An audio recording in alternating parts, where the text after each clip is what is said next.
Hey guys, got Level here, and today we're going to be talking about the Vero controversy. Yes, I know how to pronounce it now, kind of. A lot of people told me it was Vero instead of Vero, but I had a couple people told me it was Vero. Since I'm going to judge it like in democracy, the most voices win. I had more people say Vero than Vero, so I'm going to say Vero, okay? Now before we start, I do want to thank you guys so much. There's been the support has been amazing. I gained so many subs and got so many views for my 2 past videos about Vero. I do want to clarify a couple of points. One, I do not work for Vero. I wasn't contracted by Vero. I'm not being paid by Vero. Matter of fact, I'm not even being paid by YouTube, okay? I'm making no money off of that. My own channel is based off of people have a problem, I'm here to fix it. People would like to know about a subject, I'm here to explain it. Second point, my Vero True Social Is It Worth It video was mostly based on my opinions and what they promised. So everything that I said wasn't about the state of the app right now, okay? Because a lot of people were saying,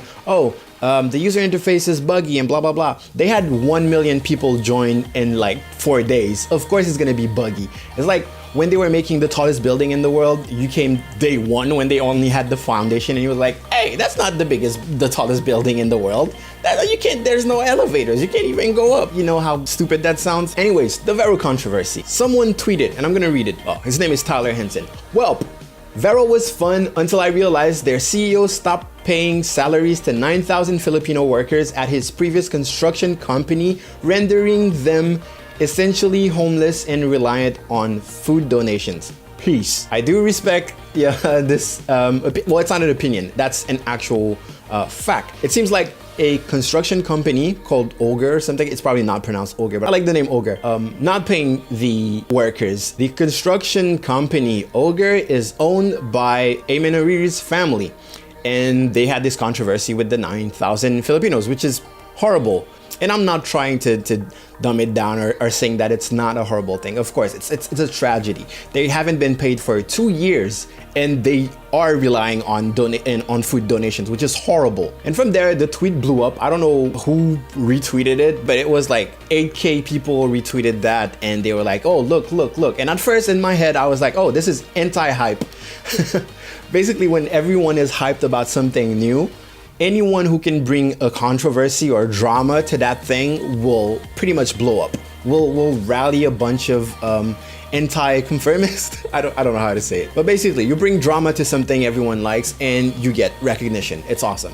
That's what went through my head. I don't know if that's the case or not, but I also think that he didn't think that this would blow up like that. But hey, so far, I absolutely respect Tyler's choice of not supporting something like that. It's horrible. I wouldn't support something like that. Now, when you scroll down, he says, not to mention their entire team is male dominated with 1 female on staff working customer support. I also don't know where the headquarters of Vero are located. If they're not in the United States or in a country where diversity is not like a law, of course it's wrong, but it's not something that has been established around the world. Like around the world, there are still companies that are mostly male dominant in the staff, and they're not looking to bring more diversity. So that's the thing. And this is the part where it's blatantly spreading misinformation. Oh, and this from Tina's IG story.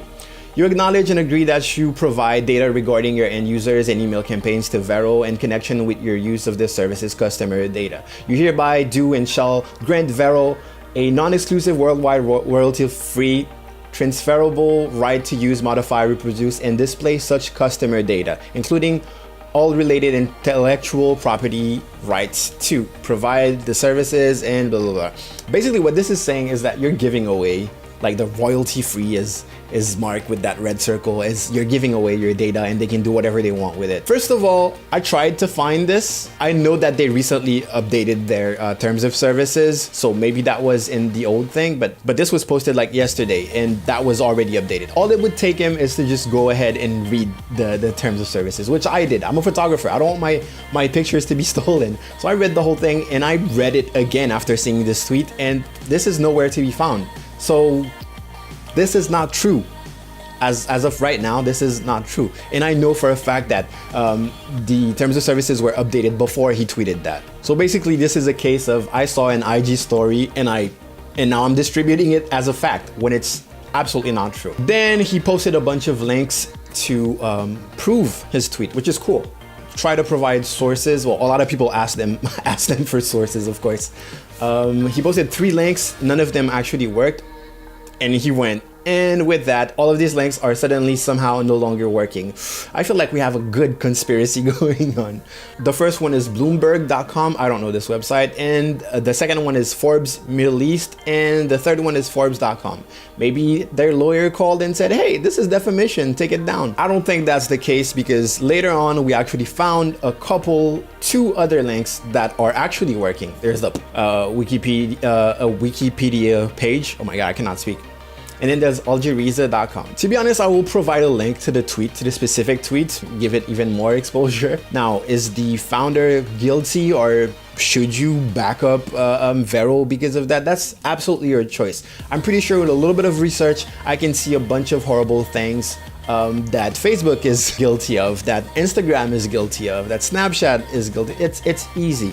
Apple, let's not even talk about Apple or Samsung. Anyways, the last thing I want to make clear is really the fact that Vero right now is still at a launch state, because about 1 million people joined in like 4 days, which is amazing for them, but also not too good for their servers. Their servers literally crashed because so many people were using the app. So a lot of people were complaining. My video wasn't about the state of Vero right now. My video was about what they promised. And if they keep those promises, yes, I think Vero is gonna be, I'm gonna find more use out of Vero than Instagram or Facebook, or let's not even talk about Snapchat. My goal is not to defend Vero. My goal was to give you the facts and what I could gather as facts, and then opinions, and then misinformation.